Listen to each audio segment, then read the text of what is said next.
ఇదిగో వారు లోక సంబంధులు గనుక లోక సంబంధులైనట్టు మాట్లాడుదురు. ఎవరు లోక సంబంధులు? ప్రభువుని ఎరగని వాడు ఈ లోక సంబంధి. వాడికి ఈ లోకం తప్ప మరో ప్రపంచం లేదు. మనకి పైన పరలోకం, కింద ఉన్న పాతాలు రెండు కాలం ముందు కనబడుతున్నాయి బైబిల్లో.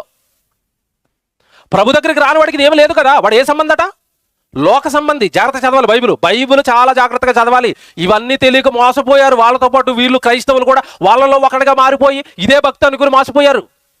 భక్తి అంటే ఈ లోకానికి నువ్వు వేరైపోవటం భక్తి, ఈ లోక మాలిన్యానికి వేరైపోవటం భక్తి, ఈ లోకపు ఆశలకు వేరైపోవటం భక్తి, ఈ లోకపు ఆలోచనలకు నువ్వు వేరైపోవటం భక్తి. అంటే ఎప్పుడు ఆ ఆలోచనలు కానీ మాటలు కానీ దేని మీద ఉంటాయి? ఇల్లు కట్టావా, మెడలో లావు బంగారపు చైన్ వేసావా, పిల్లలకి ముక్కులు కుట్టించావా, వాడికి చెవులు ఏమన్నా తగిలించావా, కొడుకు ఉంగరాలు ఏమన్నా తొడిగావా? ఎప్పుడు వాళ్ళ మాటలు వాళ్ళ ఆలోచనలు దేని మీద ఉంటాయి చెప్పండి? లోకం. వారు లోక సంబంధులు గనుక ఏ మాటలు మాట్లాడతారట? లోక సంబంధమైన మాటలే మాట్లాడుతారు. వారికి పరలోకం తెలియదు కదా, వాళ్ళకి పాతాళ లోకం తెలియదు కదా వాళ్ళకి. వాళ్ళు బ్రతకటమే లోకం కోసం బ్రతుకుతారు. నువ్వు అందులో ఒకటి అయిపోయావా? పేరుకి మళ్ళీ క్రైస్తవుడు అంటావు, ఆదివారం తెల్లగా బట్టలు వేసుకుని గుడికి వచ్చేస్తావు. సోమవారం మళ్ళీ వాళ్ళతో మాటలే, వాళ్ళ కార్యక్రమాలే, వాళ్ళ సంపాదనే, వాళ్ళలో నువ్వు ఒకడవే. పోని వాళ్ళు ఏదో తెలియక లోకంలో ఉండే డబ్బు, ఇల్లులు, ఆస్తులు, పొలాలంటే నువ్వెంత దుర్మార్గమైన పని చేస్తున్నావంటే, పరలోకం ఉందని తెలిసి పాతాళం ఉందని తెలిసి వాళ్ళ మాటలన్నీ బుర్రలెక్కించుకుని ఆదివారం వచ్చి మళ్ళీ యేసుప్రభుని ఏమడుగుతావు వచ్చి? శ్రీరాలకుందో. అందుకే నేను ఇందాక యాకోబు పత్రిక 4:3 చదివించాను. మీరు అడిగినను ఎందుకు అడుగుతారట?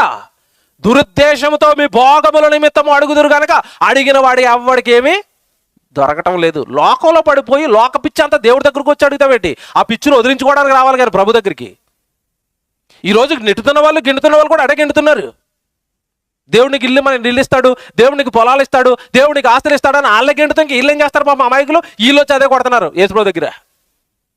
మోసం, మీ ఆత్మలకు మోసం. మళ్ళీ చెప్తున్నాను, రేపే యేసుక్రీస్తుల వారు వచ్చేస్తే నీ పొలం కనబడుతుందా? నీ ఆస్తి కాపాడుతుందా? నీ డబ్బు కాపాడుతుందా?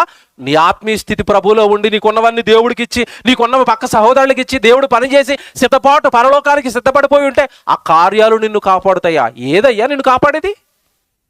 ఏది చెప్పవలసిన బోధ?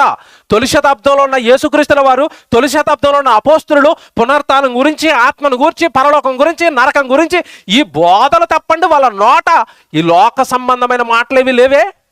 నేను మళ్ళీ చెప్తున్నానండి, కొత్త నిబంధనలో మత్తయి సువార్త కానీ చివరున్న ప్రకటన గ్రంథం వరకు దేవుడు మీకు ఆస్తులు ఇస్తాడని కానీ, ఇల్లులు ఇస్తాడని కానీ, పొలాలు ఇస్తాడని కానీ ఒక్క వచనం బైబిల్ పట్టుకున్నాండి ఎవరైనా?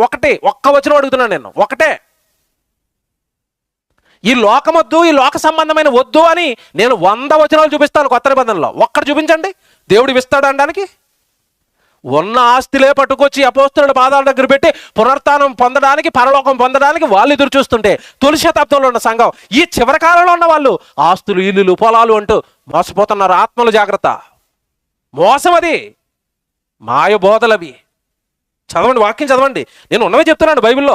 వారు లోక సంబంధులు గనుక లోక సంబంధులైనట్టు మాట్లాడుదురు. లోకము వారి మాట వినును. లోకం ఎవరి మాట వింటది? వాళ్ళ మాటే.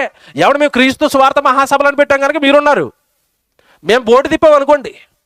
ఏం బోర్డు? గొప్ప సువార్త మహాసభలు, ప్రార్థన చేసిన వాడికి వెంటనే రోగము పోవును, దయ్యములు వెళ్ళిపోవును అని బోర్డులు పెట్టామనుకోండి. ఆ రోడ్డు అంతా ఈ గ్రౌండ్ సరిపోదు, పక్క గ్రౌండ్ సరిపోదు, ఇక్కడ అన్ని వాహనాలే ఉంటాయి మొత్తం. ఎందుకు? లోకంలో బ్రతుకుతున్న వాడికి ఏ మాటలు కావాలి? లోక సంబంధమైనవే కావాలి. అలాంటి మాటలు చెప్తామంటే వినడానికి ఎక్కువ మంది వస్తారట. వారు లోక సంబంధులు గనుక లోక సంబంధమైన మాటలే వింటారు. మా దగ్గరికి వస్తే లోక సంబంధమైనవి ఏముండవు. మేము ప్రభువుని ఫాలో అవుతున్నాం, అపోస్తులను ఫాలో అవుతున్నాం. మేము ఇప్పుడు చెప్తున్న బోధ అంతా పర సంబంధమైన బోధ, మీ ఆత్మను రక్షించే బోధ.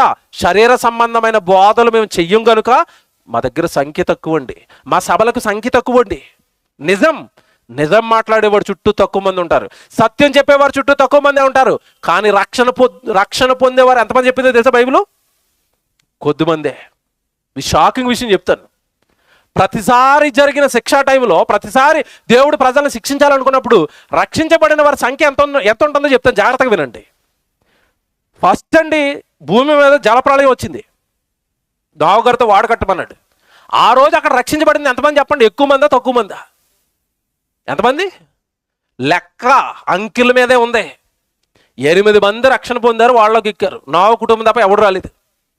సొదొమ గొమొర్రాల్లో అగ్నిగంధకాలతో ఏమంటే ఆ పట్టణాలను కాల్చేయాలనుకున్నప్పుడు ఆ పట్టణాల్లో కాపాడబడింది ఎవరు చెప్పండి? మళ్ళీ అక్కడ కూడా లోతు కుమార్తెలు, లోతు భార్య, ఆవిడ కూడా మధ్యలో మళ్ళీ హ్యాండ్ ఇచ్చింది. ఆవిడ మధ్యలో ఉప్పు స్తంభం అయిపోయింది. ఎంతమంది రక్షించబడ్డారు? తక్కువ మంది. తర్వాత ఇంకా ముందుకు వస్తున్నాను. ఐగుప్తు ప్రయాణంలో, ఐగుప్తు దేశంలో బానిసత్వంలో ఉండిపోయిన ఇశ్రాయేలు అందరినీ దేవుడు విడిపించాడు. ఎవడు వాళ్ళ కాల్బలం కలిగిన వాళ్ళట, అక్కడి నుంచి బయలుదేరిన వాళ్ళట సుమారు 6 లక్షలటండి. అంటే ఇంచుమించుగా 20 నుంచి కాల్బలం అంటే యుద్ధం చేయగలిగిన వాళ్ళు యవ్వనస్తులు 6 లక్షలు. అంటే మొత్తం మీద ఒక్కొక్క కుటుంబంలో ముగ్గురు వేసుకున్నా కూడా ఎంతమంది ఉంటారు చెప్పండి? 6 3 18, సుమారుగా 20 నుంచి 25 లక్షల మంది అండి అక్కడి నుంచి బయలుదేరింది. ఎక్కడి నుంచి? ఐగుప్తు దేశం నుంచి.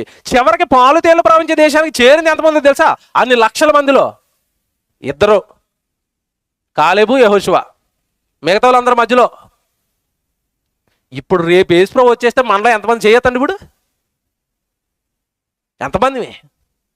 రక్షణ పొందే సంఖ్య ఎప్పుడు కోట్లల్లో ఉండటం లేదు, లక్షల్లో ఉండటం లేదు, వేళ్ల మీదే ఉంటుంది. కారణం దేవుడి వాక్యం పట్టించుకొని ఆయన బ్రతకమన్నట్టుగా బ్రతకక, లోకం వద్దయ్యా పరలోకం అన్నాడు యేసుప్రభు వచ్చి. నీ కళ్ళేటి మళ్ళా లోకాన్ని చూస్తున్నాయి, ఈ లోకము మాయలో పడ్డాయి. విడిపించడం లేదా వాక్యం నిన్ను? తప్పని గద్దించడం లేదా వాక్యం నిన్ను? మత్తయి సువార్త 5వ అధ్యాయం కానించి ప్రభు బోధ ప్రారంభించాడే. 5వ అధ్యాయంలో ప్రభు బోధ ప్రారంభించిన మొట్టమొదటి మాట ఏంటో తెలుసా అండి? ఆయన నోట్లోంచి వచ్చిన తొలి మాట ఏంటో తెలుసా? ఆత్మ విషయమై దీనులైన వారు ధన్యులు, పరలోక రాజ్యము వారిది. ఇదేంతో ప్రారంభించాడు బోధ. ఆత్మ పరలోకం, ఆత్మ పరలోకం, ఇదే బైబిల్ పట్టుకున్నారు ఈరోజు చాలా మంది. వీళ్ళు తెల్లవారు లేస్తేనండి లోకము, భూములు, ఆస్తులు, ఆరోగ్యాలు, బంగారం, చదువులు, పాసులు, ర్యాంకులు, ఇదేదో అర్థం అవ్వలేదు మాకు. మళ్ళీ ప్రభునే నమ్ముతారు, ప్రభువు చెప్పిన బైబిల్ పట్టుకున్నారు. ఆయన చెప్పింది ఒక్క మొక్క చెప్పరండి. వీళ్ళ సొంత ఆలోచనలు, సొంత బోధ తప్పు చేస్తున్నారు. మళ్ళీ చెప్తున్నాను, నిలబడతారు ప్రభు ముందు ఒకరోజు బైబిల్ పట్టుకుని. తీర్పులో అందరూ నిలబడవలసిందే. నేను, నువ్వు, తన పర భేదాలు ఏముండవు. నేను చెప్పిందే చెప్పావా అని అడుగుతాడు. నేను చేసిన బోధే చేసావా అని అడుగుతాడు. అపోస్తులు చెప్పిన పాటలు, అపోస్తులు చెప్పిన ప్రసంగాలు చెప్పావా అని అడుగుతాడు. దొరికిపోతారు ఆయనకి, దొరికేస్తారు ఆయనకు ఒకరోజు. ప్రభువా ప్రభువా ప్రభువా, మత్తయి సువార్త 7వ అధ్యాయంలో ఉంటుంది ఇది. ప్రభువా ప్రభువా ప్రభువా, నీ నామాన దెయ్యాలు వెలగొట్టలేదా? నీ నామాన అద్భుతాలు చేయలేదా? నీ నామాన స్వస్థతలు చేయలేదా? అంటే అంటున్నాడు ఆయన, అక్రమము చేయవారులారా, నేను మిమ్మల్ని ఎన్నడూ ఎరుగను, మీరు నా యొద్ద నుండి పొండి. ఎవరినన్నాడు? నీ నామాన్నే చేసాం, కింద యేసుప్రభు నామే పెట్టాం, బోర్డు నీదే, చేసాం అద్భుతాలు, సూచక్రియలు, స్వస్థతలు అంటే అంటున్నాడు అక్రమం చేశారు మీరు, అక్రమము చేయవారులారా నా యొద్ద నుండి పొండి. క్రమం కాదది ఇప్పుడు చేయటం. బైబిల్ పూర్తవ్వని కాలంలో చేశారు అద్భుతాలు, సూచక్రియలు, స్వస్థతలు. బైబిల్ పూర్తయిపోయి, వాక్యం పూర్తయిపోయిన తర్వాత వినుటవ్వాలన్న విశ్వాసం, వినుట క్రీస్తుని గూర్చిన మాట. వాక్యం చెప్పు, మోసాలు చేయకు, గారడీలు చేయకు. చేస్తే గట్ అవుట్ అన్నాడంతే, గెట్ అవుట్ అన్నాడంతే.